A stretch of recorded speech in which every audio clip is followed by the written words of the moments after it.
আর এই মুহূর্তে নজর রাখতেই হচ্ছে এসএসসি নিয়োগ দুর্নীতি মামলায় কড়া পদক্ষেপ এনফোর্সমেন্ট ডিরেক্টরেটের। অভিযুক্ত বিধায়ক জীবন কৃষ্ণ সাহার সম্পত্তি বাজেয়াপ্ত। আরো ডিটেইল আপডেট এ বিষয়ে জানাতে পারবে রনক, রয়েছে আমার সঙ্গে। রনক, একদিকে অভিযুক্ত বিধায়ক জীবন কৃষ্ণ সাহার সম্পত্তি বাজেয়াপ্ত ইডির, অন্যদিকে মিডলম্যান প্রসন্ন কুমার, তার সম্পত্তিও কি বাজেয়াপ্ত? কত টাকা, টোটাল অ্যামাউন্ট কত?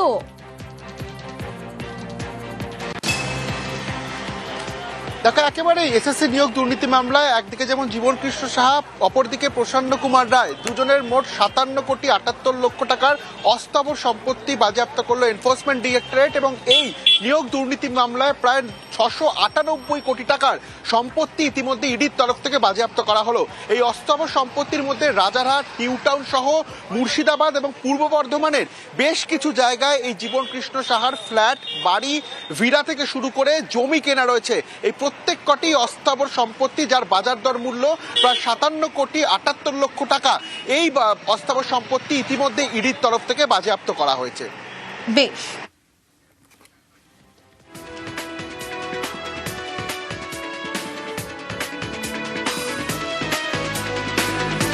অভিযুক্তকে ছিনিয়ে নেওয়ার চেষ্টা, হ্যাঁ, শাসন থানায় রীতিমতো তুমুল উত্তেজনার পরিস্থিতি তৈরি হয়। পুলিশ আর স্থানীয়দের তুমুল ধস্তাধস্তি। ছবি দেখুন। বোমা মজুতের অভিযোগে মঈনুদ্দিনকে আটক করা হয়েছে। আর কি পরিস্থিতি, অভিযুক্তকে একেবারে ছিনিয়ে নেওয়ার চেষ্টা।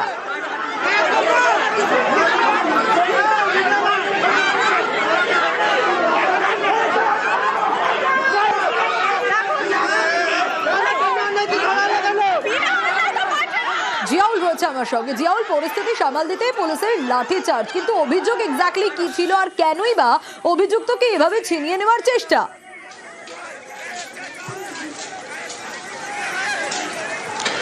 দেখো, একেবারে এই মঈনুদ্দিন বোমা মজুতের অভিযোগে একেবারে আজকে সকালে যখন শাসন থানার পুলিশ এই মঈনুদ্দিনকে ধরে, তারপরেই এলাকার মানুষজন বা তার পরিবারের লোকজন থানায় এসে জানতে চায় কেন মঈনুদ্দিনকে ধরা হয়েছে। কিন্তু পুলিশ যেটা জানান যে বোমা মজুতের অভিযোগে তাকে গ্রেপ্তার করা হয়েছে, কিন্তু পরিবার যেটা দাবি করছেন যে তিনি একেবারে বাড়ি থেকে বেরোনোর পরেই পুলিশ তাকে ধরেছে। ফলে তিনি 3 থেকে 4 মাস বাড়িতেই ছিলেন, কোনো পলিটিক্যাল বা কোনো কাজে তিনি বেরোননি, ফলে অসুস্থতার কারণে বাড়িতে ছিলেন। আজকের পুলিশ তাকে ধরে নিয়ে আসে। কেন পুলিশ ধরে নিয়ে এলো, এ নিয়ে কিন্তু থানায় বিক্ষোভ করেন। পরবর্তীকালে এই মঈনুদ্দিনকে ছিনিয়ে নেওয়ার চেষ্টা হয়, এমনটাও কিন্তু পুলিশ সূত্রে খবর। তারপরে পুলিশ কিন্তু ছত্রভঙ্গ করার জন্য লাঠিচার্জ করে এবং সেখান থেকে ফাঁকা করে দেন। কিন্তু পরিবারের যেটা অভিযোগ, সাধারণ মানুষকে শাসন থানার পুলিশ ইচ্ছা মতন হেনস্থা করছে, ইচ্ছা মতন ধরে নিয়ে আসছে, কোনো কারণ ছাড়া তাদেরকে ধরে এনে থানায় আটকে রাখা হচ্ছে। এই অভিযোগে মঈনুদ্দিনকে তুলে আনা হয়েছে এবং তাকে থানায় নিয়ে আসা হয়েছে। তখনই এলাকার মানুষজন তাকে থানায় আসে, জানতে চায় কেন নিয়ে আসা হচ্ছে। কিন্তু পুলিশ জানান যে সে বোমা মজুতের অভিযোগে তাকে অভিযোগ রয়েছেন এবং তার জন্যই তাকে ধরা হয়েছে। কিন্তু এলাকার মানুষজন সমস্ত অভিযোগ অস্বীকার করে বলেন পুলিশ ইচ্ছাকৃত ধরে নিয়ে আসছে এবং তখনই তারা ছিনিয়ে নেওয়ার চেষ্টা করে। পুলিশ লাঠি চার্জ করে এলাকা ফাঁকা করে, বলে যথেষ্ট উত্তেজনা ছড়ায় এই ঘটনাকে কেন্দ্র করে। বেশ, সকালবেলা আমার কাকা বাড়ির থেকে বেরিয়েছে কোর্টে হাজিরা দিতে যাবে বলে। এবার উনি বেরিয়েছে বাড়ির থেকে, দাসপাড়া, আমাদের মোড়ের মাথা দাসপাড়া বলে একটা জায়গা আছে, ওইখানে এসে চা খাচ্ছিল। বিনা কারণে পুলিশ এসে তুলে নিয়ে গেছে। আমরা এসে থানায় জিজ্ঞেস করেছি, আমাদের লাঠিচার্জ করেছে। কি কারণে নিয়ে এসে কিছু বলেছে? না, সেসব কিছুই বলিনি, কি কারণে নিয়ে এসছে না নিয়ে এসছে কিছুই বলিনি। কচুরি খেয়েছেন আর সেই কচুরি খেয়ে পাতাটা ফেলেছেন, আর সেই পাতা ফেলা নিয়ে বোলপুরে একেবারে তুলকালাম অবস্থা। বোলপুরে মেডিকেল পড়ুয়াদের মধ্যে মারধর পড়ুয়াদের। বোলপুরের বকুলতলার সুপার মার্কেট এলাকায় ঠিক কি ঘটেছে দেখুন আগে।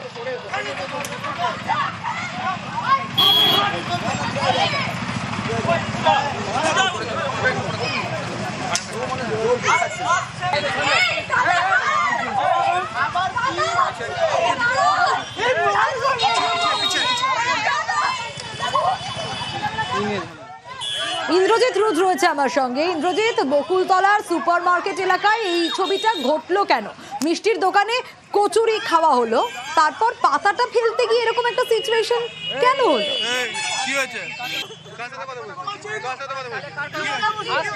দেখো, একদমই যেটা বলে রাখবো, বোলপুরে যে বকুলতলা বা লজমো সেই এলাকায় কিন্তু এই ঘটনাটি ঘটেছে। মূলত ওই এলাকাতে একটি মিষ্টির দোকান রয়েছে, সেখানে বেশ কিছু মেডিকেল পড়ুয়া তারা কচুরি খায় এবং কচুরি খাওয়ার পরে যে পাতাটি, ঠিক তার পাশেই একটি ভাতের হোটেল রয়েছে, সেই ভাতের হোটেলে যে ডাস্টবিন, সেই ডাস্টবিনে গিয়ে তারা ফেলে।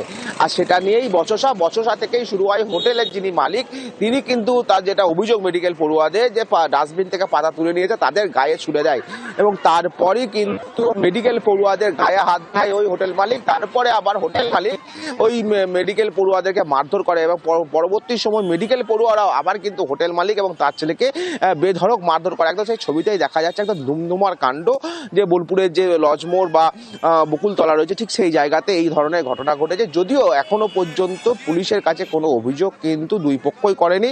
তার ইতিমধ্যে ঘটনাতে কিন্তু 3 থেকে 4 জন আহত রয়েছে, অর্থাৎ হোটেল মালিকের পক্ষ থেকে যেমন আহত রয়েছে তেমনি মেডিকেল পড়ুয়াদের পক্ষ থেকেও কিন্তু বেশ কিছু জন আহত রয়েছে, এবং স্থানীয়দের তৎপরতাতে কিন্তু সাময়িক যে শান্তি সেটা কিন্তু ওখানে ফিরে এসেছে। যদিও মেডিকেল পড়ুয়া বা হোটেল কর্তৃপক্ষ কেউই কিন্তু কোনো পুলিশের কাছে কোনো অভিযোগ দায়ের করেনি। সোনিয়া, ডাস্টবিনটা হচ্ছে আপনজন হোটেলে ছিল, সর্বমঙ্গলা থেকে খেয়েছি। জাস্ট এইটুকুর জন্য আমার গায়ে এরকম মারা হয়েছে আগে, তারপর আমাকে মারা হয়েছে। লোকটা ঝামেলাটা লোকটা শুরু করেছে, তারপর আমাদেরকে মারা হয়েছে। এখানে কে করেছে ওটা? কে করেছে? দোকানের লোকগুলো, লোক ডেকে এনে ছেলে ডেকে এনে ঝামেলা করেছে আমাদের সাথে। সর্বমঙ্গলা খেয়েছে, এখানে নোংরা ফেলেছে। আমার বাবা বলে নোংরা ফেলো না, তারপরে আবার এসে ফেলে না, বাবা বলে তুলে উঠে ফেলো, শুনে না, ঠিক আছে ছেড়াটারি করে গাল দেয়, বাবা নোংরা তুলে গায়ে লাগিয়ে দিয়েছে, তারপরে মারতে শুরু করে, তারপরে মেরেছি। আপনাদেরকে মারধর করেছে? হ্যাঁ, ফার্স্টে মেরেছে, এখন মেরেছি। এবার রামপুরহাট মেডিকেলে যদি নজর রাখি, সেখানে আবার রোগীর পরিজনকে মারধর করার অভিযোগ। হ্যাঁ, আর কাঠগড়ায় কে? হাসপাতালের বেসরকারি নিরাপত্তা রক্ষী। দুর্ঘটনায় জখম ব্যক্তি হাসপাতালে ভর্তি হয়েছে ইতিমধ্যে। অক্ষয় রয়েছে আমার সঙ্গে।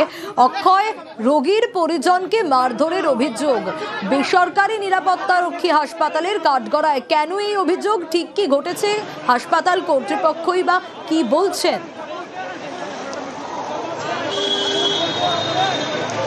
দেখো, তোমাকে জানিয়ে রাখি, রানী টুটু নামে এক আদিবাসী মহিলা পথ দুর্ঘটনায় জখম হয়েছিল এবং আজকে রামপুরহাট মেডিকেল কলেজ হাসপাতালে তাকে ভর্তি করা হয়েছিল চিকিৎসার জন্য।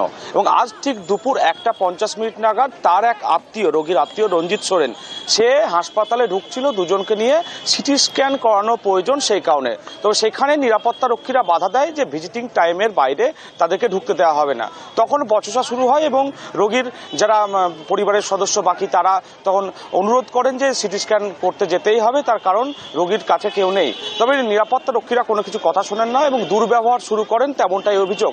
সেই সময় মোবাইলের ক্যামেরা বন্দি করেন সেই ঘটনার মুহূর্তে ছবি, এবং তারপর নিরাপত্তা রক্ষী যারা ছিল বেসরকারি তারা কিন্তু মারধর শুরু করে এই রোগীর আত্মীয়কে, এবং সেই মারধরের জেরে তার কপাল ফেটে যায়। এবং এই ঘটনার প্রতিবাদে আদিবাসী সম্প্রদায়ের যারা যুবক আছে তারা আজ বিকেলে বিক্ষোভ দেখাতে শুরু করেন রামপুরহাট মেডিকেল কলেজ হাসপাতালের এমার্জেন্সি গেটের সামনে, যে দোষী যারা নিরাপত্তা রক্ষী আছে তাদের বিরুদ্ধে যেন প্রশাসন ব্যবস্থা নেই। তবে ঘটনাস্থলে রামপুরহাট থানার পুলিশ যায় এবং পরিস্থিতি নিয়ন্ত্রণে আনেন। যদিও এই ঘটনার পর রামপুরহাট মেডিকেল কলেজ হাসপাতালের প্রিন্সিপাল তিনি দাবি করেছেন তার কাছে কোনো রকম লিখিত অভিযোগ আসেনি, সেই কারণে সে এখনো পর্যন্ত কোনো রকম ব্যবস্থা গ্রহণ করেননি। বেশ, বলছে কিসের লেগে যাবেন? আমি বলছি পেশেন্ট আছে, পেশেন্টকে নিয়ে আসবো। তো বলছে হবে না। ওই লোকটা আমাকে খুব গালাগালি করেছিল, তার লেগে ছবি তুলেছিলাম। তো ছবির কারণে আমার মানে গলায় ঘাড়ে এরকম করেছে, টেনে নিয়ে গেছে। 10-12 জনাতে আমাকে গার্ড মেরেছে, আর এই দেখেন মেরে ফ্যাটিং দিয়েছে, গোটাই দিকে মেরেছে, লাত ঘুষো দিয়েছে। মানে এইখানে হসপিটালে ওরা দালাল মানে মস্তানি গন্ডা পুষিয়ে রেখেছে এইখানে।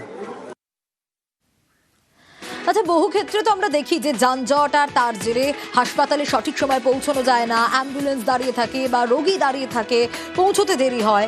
আর এবার টোটোতেই প্রসবের ব্যবস্থা করা হলো। হ্যাঁ, টোটোতেই সন্তান প্রসব হলো রঘুনাথগঞ্জে। ঠিক কি ঘটেছে, কেন এই সিচুয়েশন তৈরি হলো? প্রণব রয়েছে আমার সঙ্গে। প্রণব, এরকম একটা পরিস্থিতি কেন তৈরি হলো?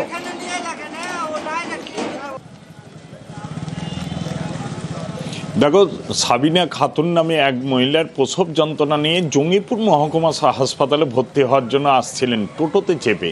সেই সময় ফুলতলার মোড়ে যে এতটাই যানজট যে টোটো আরে এগোতে পারেনি, আর সেই মুহূর্তে তার প্রসব যন্ত্রণা উঠেছিল এবং সাধারণ মানুষজন ছুটে আসে। তারপর কিন্তু সেই টোটোতেই তিনি সন্তানের জন্ম দেন এবং সঙ্গে সঙ্গে সদ্যজাত সন্তান এবং ওই মহিলাকে নিয়ে গিয়ে জঙ্গিপুর মহকুমা হাসপাতালে ভর্তি করা হয়।